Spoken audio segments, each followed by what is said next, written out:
እናሻግራት ሁላችንም በመደመር መድረሻችን ጫፍ እስከ ጫፍ የሚሰማ ለኩሰው ይቀጣጠል የፍልሻማ።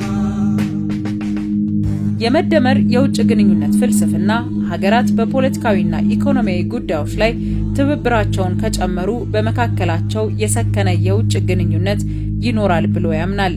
ይህን ለማድረግ ሀገራት ማተኮር ያለባቸው የሚያገኙት ትርፍና ጥቅም ላይ ሳይሆን መልካም ግንኙነት መገንባትና ችግሮችን ለመፍታት ቀዳሚው ነገር ግንኙነትን ማደስ ነው ብሎ የሚያምን መሆን እንዳለበት ይመክራል። ከዚህ አንጻር ሀገራት ብሔራዊ ጥቅም ቋሚ ምንነት ያለውና ተበይኖ ያለቀ ነገር አድርገው ሳይሆን ማየት ያለባቸው በእሴት ላይ በተመሰረተ ምክንያታዊ ንግግር መበየን አለባቸው ይላል።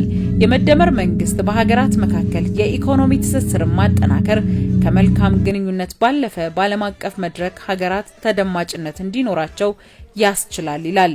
የኢትዮጵያን የዲፕሎማሲ መርህም በዚህ መንገድ ቃኝቷል።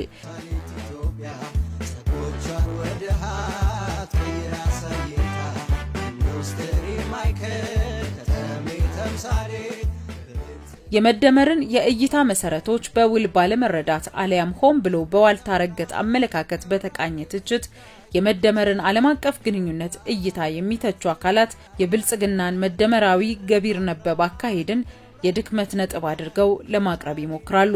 ይሁን እንጂ ይህ የብልጽግና አካሄድ ለፓርቲው የጥንካሬ ነጥብ ከመሆን ባሻገር ዘመን ተሻጋሪ በሆነ አግባብ እይታዎቹን እንዲያጸና የሚረዳው የሐሳብ ተለማጅነትና ተለማጭነት እሴት መሆኑን መገንዘብ ይቻላል።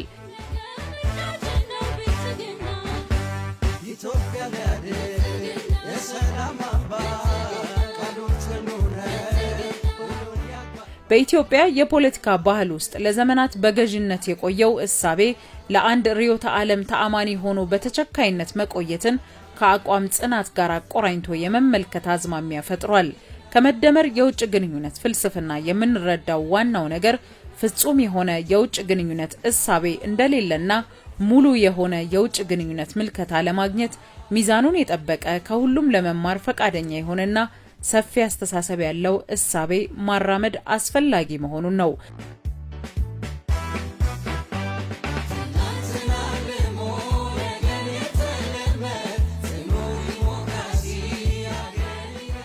በሚቀጥሉት ዓመታት አብላጫ ድምጽ አግኝተን መንግስት ስንመሰርስ ኢትዮጵያን የብልጽግና ማማ ለማድረግ የምንከተላቸውን ግቦች አስቀምጠናል። ኢትዮጵያን በአፍሪካ ቀንድና በቀይ ባህር አካባቢ የማይበገር የፖለቲካና የኢኮኖሚ ኃይል ባለቤት እናደርጋታለን። የሰው ሰራሽ አስተውሎት ወይም አርቲፊሻል ኢንተለጀንስ እና የሳይበር ቴክኖሎጂዎችን ለማልማት ከዓለም አቀፍ አጋሮች ጋር በልዩ ትኩረት እንሰራለን።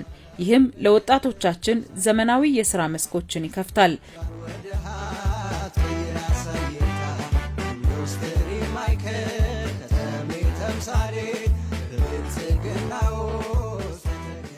ለሀገራችን የኢኮኖሚ እድገት ወሳኝ የሆኑ የወደብ አማራጮችን በሰላማዊና በጋራ ተጠቃሚነት መርህ የማረጋገጥ ስራችንን ወደ ላቀ ደረጃ እናሸጋግራለን። የእነዚህ ተግባራት ውጤት ዜጎቿ በዓለም ዙሪያ የሚከበሩላት በኢኮኖሚ ራሷን የቻለችና በቀጠናው የሰላምና የልማት ማዕከል የሆነች ጠንካራ ኢትዮጵያን መገንባት ነው። በሚዛናዊ ዲፕሎማሲ የኢትዮጵያን ከፍታ እውን ለማድረግ ብልጽግናን ይምረጡ። ምልክታችን የስንዴ ነዶ ነው። የስንዴ ነዶን ይምረጡ። ብልጽግናን ይምረጡ። ኢትዮጵያን ወደ ተምሳሌት ሀገር ሁላችንም በመደመር መድረሻችን ጫፍ እስከ ጫፍ እንዲሰማ ለኩሰው ይቀጣጠል የፍልሻማ